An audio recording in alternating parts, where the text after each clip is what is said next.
이번 3분기 내수는 어느 정도 회복 조짐이 보이는데요. 의외로 수출이 뒷걸음치면서 3분기 경제 성장률이 0.1%에 그쳤습니다. 3분기 경제 성장률에 대한 이야기 계속해서 우리 권혁준 경제평론가와 이어가 보죠. 좀 의외였습니다. 네. 당초에 3분기 경제 성장률 0.5% 정도 예측을 했었는데 뚜껑을 열고 보니까 0.1%. 다행히 이제 마이너스는 아니다 이런 평가도 있지만 좀 아쉽기도 하죠. 0.1% 성장률. 전반적으로 한번 어떤 점 때문이었는지 볼까요? 일단 뭐 경제 성장률 추이를 보셔야 될 것 같은데요. 일단 뭐 매 직전 분기 대비해서 성장률이 이제 나오고 있습니다. 이런 걸 본다 보면 이번 이제 3분기 같은 경우가 이제 속보치지만은 0.1% 성장 이렇게 기록을 했는데 보시면은 사실 5분기 계속 성장을 하다가 이제 지난 분기죠. 2분기 때 이제 역성장을 했던 부분이 저때가 문제였죠. 근데 기저효과라고 저는 생각을 했거든요. 그 당시에. 왜냐하면 1분기 때 깜짝 성장을 했습니다. 1.3% 깜짝 성장하면서 이게 전분기 대비다 보니까 직전 분기 대비다 보니까 기저효과에서 한 0.2% 이제 역성장하는 걸로 이제 나왔고 거기서 다시 한번 이제는 3분기 때 이제 성장세로 이제 돌아섰는데 그 속보치지만 그래도 성장폭이 생각보다 0.5% 성장 정도 생각했다가 0.4%포인트 정도 낮게 나오니까 아무래도 이제는 조금 아쉽다라는 얘기가 지금 뭐 시장에 나올 수밖에 없고요. 특히 직전이 마이너스였기 때문에 기저효과를 생각하면은 더 아쉽죠. 조금만 그렇습니다. 잘해도 많이 올라갔을 텐데 그런 게 아쉬움이 있었어요. 그런 게 조금 시장에서는 많이 얘기가 나오고 있고 이게 그러면은 이제는 주요 부분별을 보셔야 돼요. 그럼 뭐 왜 이렇게 0.1% 성장을 했을까라고 본다 그러면 일단 뭐 나오고 있죠. 설비 투자는 굉장히 좋습니다. 사실 설비 투자를 보면 내수가 좀 살아나고 있구나라는 것도 느껴볼 수 있죠.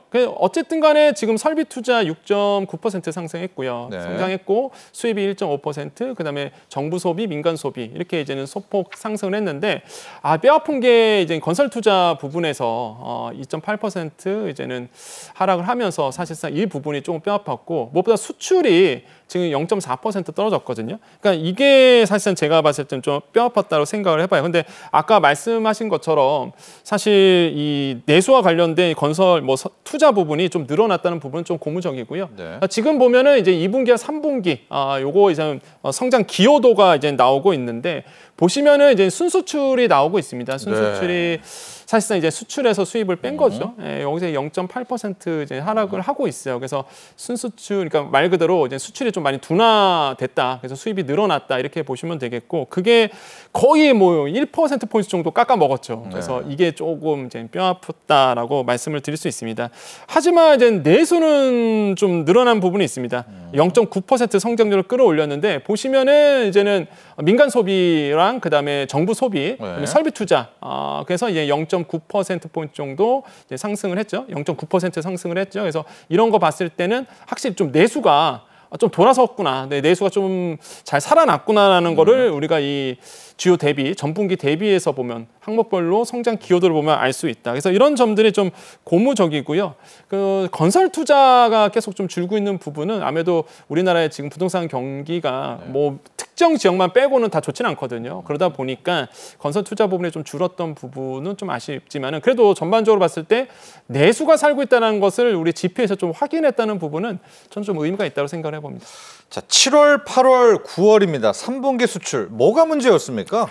이게 3분기 수출을 본다 그러면 좀 아쉬운 게 우리가 그동안 잘했던 자동차 쪽에서 사실상 그렇게 좋지 않았습니다. 이게 자동차 화학 제품 중심으로 0.4% 이제 감소를 했거든요. 화학은 뭐 중국 때문이겠죠. 네, 맞습니다. 그래서 이런 부분이 이제는 좀 영향을 미쳤고, 하지만 이게 직전 분기 대비잖아요. 근데 이게 전년 동기로 본다 그러면 6.9% 상승한 겁니다. 그래서 이거는 좀 우리가 조금 아셔야 되는 부분이라고 좀 말씀을 드리겠고, 그래서 이유를 본다 그러면 역시나 우리나라가 그전 수출을 잘했던 뭐 자동차라든지 2차 전지에서 이미 아시겠지만 캐즘에 항상 우리 시장을 지배했었거든요.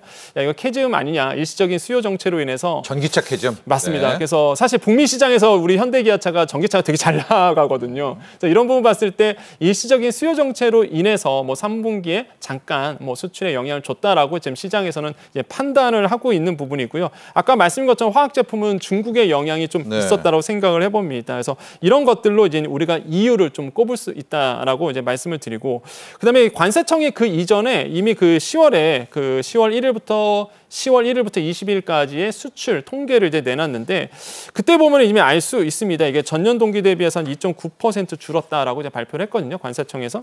근데 요거를 보면은 제가 봤을 때는 왜 그러냐 봤을 때 조업 일수가 사실상 좀 줄어들었습니다. 아시겠지만은 뭐 10월달 같은 경우가 좀 줄다 보니까 아무튼 일하는 시간이 좀 줄어들었잖아요. 그러다 보니까 이제 수출에 대한 이제 안 좋은 영향을 미쳤는데, 근데 이게 끝난 게 아니죠. 요건 나왔던 관세청 통계는 1일부터 20일까지거든요. 월 말로 갈수록 더 늘어납니다. 그래서 저 희망하기는 뭐 아마 뭐 10월 수출은 제가 봤을 때는 뭐 감소됐다, 마이너스다는 얘기지만은 양수로 돌아가지 않을까, 그렇게 저는 생각을 하고 있고요. 이런 점을 봤을 때는 아까 뭐 앵커님 말씀하신 것처럼 수출은 약간 뭐 성장세가 둔화되더라도 내수가 살아나고 있는 부분은 우리가 조금 긍정적으로 봐야 될 부분이 아닐까, 이렇게 생각을 하고 있습니다. 화학, 철강, 여기는 정말 중국 경기와 밀접한데 3분기를 놓고 보면 중국의 뭐 일정 밀어내기 물량이 있었습니다. 그런데 또 반면 지금 경기 부양을 하잖아요. 그러니까 양면은 존재하는 것 같은데 중국 쪽 점검해 볼까요? 네, 중국 성장의 둔화세가 좀 보여주고 있죠. 물론 지금 중국 아시겠지만은 뭐 부양책 쏟아내면서 경제 성장률 5% 맞추기 위해서 노력을 하고 있는데, 지금 보시면은 이제 중국 경제 성장률 이제 추이를 보시면요, 많이 낮아진 거를 볼 수 있습니다. 올해 들어와서 뭐 1분기, 2분기, 3분기 이렇게 쭉 보시면 지금 보시면 뭐 5.3%, 4.7%, 4.6% 경제 성장률 추이를 기록하고 있는데 이제 5%도 안 나오네요. 네. 사실 과거 같은 경우에는 뭐 2021년 1분기 같은 경우에 18% 상승 이렇게 났었는데, 그런 거 보면 사실상 이제 많이 둔화되고 있는, 성장세가 둔화되고 있는 모습은 이제 보여주고 있습니다. 그래서 뭐 외신에는 이런 얘기를 합니다. 외국의 평가를 본다 그러면 이게 2023년 3월 이후 가장 느리게 이제 성장하는 추세다라고 이제는 평가를 할 정도로 중국의 이제는 성장 둔화세가 좀 보여주고 있고, 그래서 이제는 경제 성장 둔화가 어디서 출발했냐라고 본다 그러면 역시나 부동산 경기에부터 이제 시작을 했다고 보통 얘기를 하죠. 부동산 시장이 침체되다 보니까 이제 많은 분들이 빚 갚느라고 사실상 소비를 안 하게 됩니다. 그러다 보니까 소비가 이제 둔화되고 내수가 이제 부진하게 되고요. 또 한 가지가 막대한 부채를 떠안아서 지방 정부들이 부동산 경기 살리기 위해서 나섰거든요. 그게 이제 부채로 다 돌아오다 보니까 지방 정부도 이제 경기가 굉장히 안 좋아지는 부분, 그래서 부채 문제가 지금 골머리를 앓고 있고, 이런 부분들이 이제는 중국 경기를 좀 누르고 있는 악재로 이제 작용하고 있죠. 이런 점을 봤을 때는 사실상 지금 부동산 경기부터 시작해서 중국 경기가 경제 전반적으로 좀 후퇴하는 모습들이 좀 보여주고 있고요. 그래서 이제는 중국의 부양 정책을 그래서 내놓은 겁니다. 그래서 한간에서 이런 얘기를 합니다. 이제 관변학자들이 이런 얘기를 하는데, 관변학자라는 얘기는 그런 겁니다. 이제 정부와 밀접한 관계가 있는 학자들인데 좋은 얘기만 하죠. 근데 이런 관변학자들마저도 지금 중국 경제가 벼랑 끝이다 이런 표현을 쓰고요. 그래서 우리 돈으로 2,300조 원에 대한 막대한 금액을 투자해야 된다 이런 얘기를 나올 정도로 부양 정책에 대해서 올인을 하고 있거든요. 그런 점을 봤을 때 아까 말씀하신 것처럼 양면성을 가지고 있죠. 이제는 부양 정책을 통해서 중국 경제가 성장하게 되면 우리나라도 당연히 중국의 의존도가 20% 넘어가거든요. 그 정도 된다 그러면 이제 수출이 늘어날 수 있는 영향을 받을 수는 있습니다. 그래서 이런 점들을 봤을 때 중국 경기가 좀 변수로 작용할 가능성은 굉장히 높다라고 생각을 해봅니다. 4분기 수출은 어떻게 될까요? 이제 반도체가 있기는 한데 또 반도체 겨울론 이야기도 나오고 있고요. 조심스럽지만 4분기 수출도 전망해 볼까요? 일단 중국 경기에 좀 달려 있다고 생각을 해봐요. 그다음에 또 하나가 이제 미국의 대선과 좀 관계가 있는데, 그게 크네요, 대선이. 맞습니다. 왜냐하면 트럼프 전 대통령이 당선이 된다 그러면 일단 관세로 높이겠죠. 그럼 중국이 이제 수출이 막히게 됩니다. 근데 뭐가 문제냐? 그게 우리랑 무슨 상관이 하실 텐데, 우리가 이제 중국에 수출하는 거의 한 78%가 중간재입니다. 그러니까 사실 중간재 수출해서 중국에서 완제품 만들어서 미국 들어가는데, 중국이 사실상 물량을 줄여버리면 당연히 우리나라는 수출의 길이 좀 줄어들 수밖에 없죠. 그래서 미국 대선이 그래서 좀 우리나라에 중요한 거죠. 수출 관점에서 본다 그러면. 이런 것들도 이제 영향을 줄 수가 있겠고, 그다음에 반도체 겨울론이 또 얘기가 계속 나오고 있죠. 그래서 뭐 삼성전자 지금 주가가 굉장히 안 좋고 상황이 안 좋은 게 이런 반도체 겨울론, 한마디로 PC라든지 모바일 중심으로 수요가 둔화되다 보니 뭐 레거시 반도체뿐만 아니라 뭐 DDR4라든지 뭐 이런 반도체에 대해 수요가 좀 감소될 수밖에 없는 영역, 이런 것들도 사실상 좀 문제로 작용할 가능성이 있습니다. 하지만은 뭐 우리나라에 대한 DDR5라든지 HBM에 대한 수출 물량이 늘어나고 있어요. 그러니까 최첨단 반도체에 대한 수출 물량은 늘어나고 있어서 이런 점들은 좀 긍정적으로 작용할 가능성은 없잖아 있다라고 좀 생각을 해보겠습니다. 네, 이번에 3분기 성장률에서 그래도 우리에게 희망적이고 하는 것이 참 우리가 내수 부진 때문에 정말 마음고생도 많이 하고 이걸 어떻게 풀지 했었는데요. 내수가 이번에 상대적으로 선전을 했습니다. 성장률의 0.9%포인트나 기여를 했는데 당국도 지금 계속해서 내수 경기 부양 또 내수 보강 이런 이야기를 하고 있지 않습니까? 이번에 좀 내수 쪽 한번 점검해 주시죠. 네, 지금 정부가 이제 내수, 그러니까 소비 촉진이라든지 민간 소비 촉진이라든지 사실 정부 소비도 늘렸거든요. 사실 이런 점들이 어느 정도 좀 긍정적인 영향을 전 주고 있다 이렇게 판단할 수 있습니다. 그래서 기재부 같은 경우에도 이제 7월달에 이미 민생 입법에 대해서 얘기할 정도로 사실 내수 촉진에 대해서 강한 드라이브를 좀 걸고 있고요.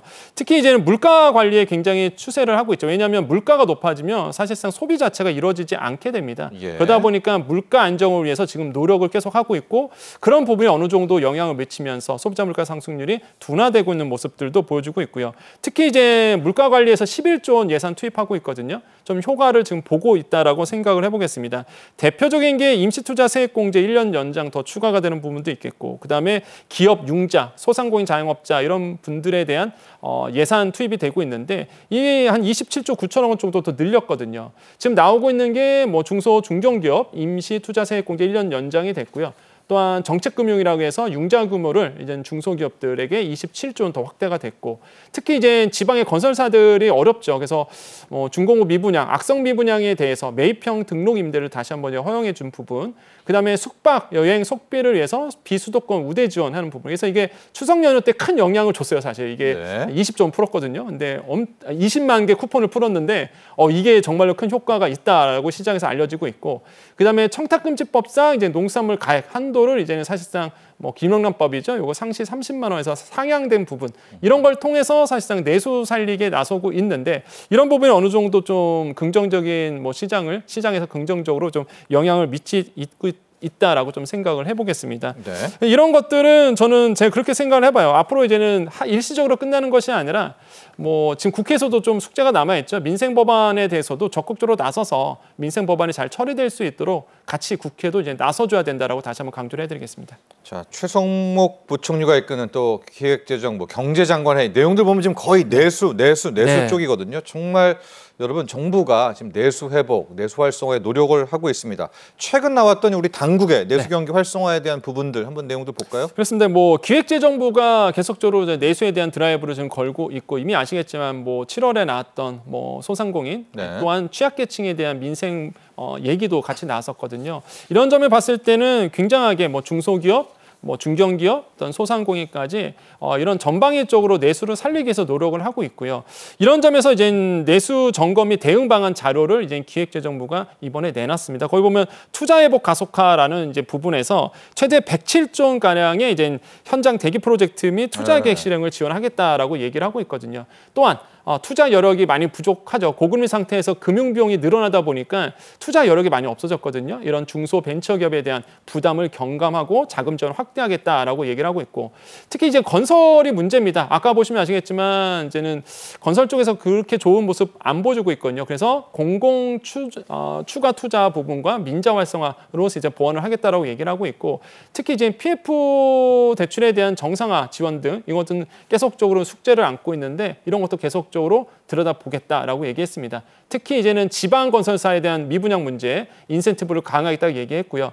또한 민간 소비 맞춤형 지원도 하고 있습니다. 그래서 지방 중심으로의 어떤 소비 정책을 더 늘리기 위해서 이런 어떤 지방 중심으로의 어떤 전환을 하고 있고요.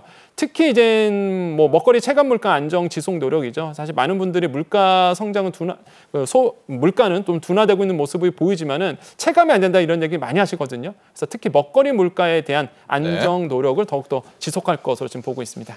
자, 게다가요, 실은 4분기는 이제 내수가 가장 좋은, 내수가 뭐 일명 활성화되는, 터지는 그런 구간입니다. 세계적으로 봐도 블랙 프라이데이 있고요, 광군제 있고요, 우리도 코리아 세일 페스타 있잖아요. 네. 자, 4분기 내수 쪽 어떨 것 같습니까? 네, 저는 사실 4분기 되면요, 아까 말씀하신 것처럼 쇼핑 시즌이거든요. 네. 그래서 소비 진착이 많이 될 것이라고 저는 생각을 하고 있고, 이미 지금 아시겠지만 농산물 같은 경우는 40% 할인, 수산물 같은 경우에는 50% 할인, 이러면서 사실 소비 촉진 할인을 하고 있거든요. 이런 점들이 영향을 줄 것이라 보고 있습니다. 그래서 기재부에서 글로벌 투자자 대상으로 해서 한국경제 설명회 때 이런 얘기를 했어요. 4분기부터는 이제는 회복이 조금 흐름이 계속적으로 나올 것이다 이런 얘기를 했거든요. 그 중심은 역시나 내수인 거죠. 왜냐하면 내수가 잘 살아나면서 사실상 4분기 때는 어느 정도 회복 탄력이 될 것이다라고 지금 보고 있고요. 그래서 하반기 갈수록 내수 개선 효과가 계속적으로 나올 것이다라고 지금 시장에서는 보고 있고 기재부도 동일한 목소리를 내고 있습니다. 이런 점을 봤을 땐 좀 의미가 있고요.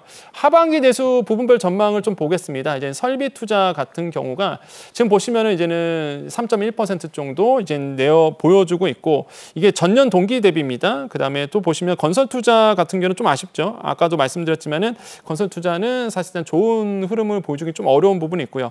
저는 가장 눈에 띄는 게 민간 소비죠. 네. 그러니까 민간 소비가 늘어나야 되거든요, 사실. 그래서 성장이 되려면 민간 소비, 뭐 정부 투자, 정부 소비도 늘어나야 되겠지만 특히 이게 민간 소비에서 많이 늘어나야 되는데 지금 전망치를 본다 그러면 확실히 이제는 지금 뭐 KDI 같은 경우에는 늘어날 것으로 지금 보고 있습니다. 그래서 이런 점을 봤을 때는 저는 뭐 4분기 내수는 뭐 직전 분기보다는 더 좋아질 거라고 좀 보고 있고 특히 이제는 정부가 하고 있는 이런 쿠폰 할인 같은 것들 이런 것들이 좀 홍보가 더 돼야 된다고 생각하거든요. 지금 저도 사실 항상 페스타 열리면요. 네.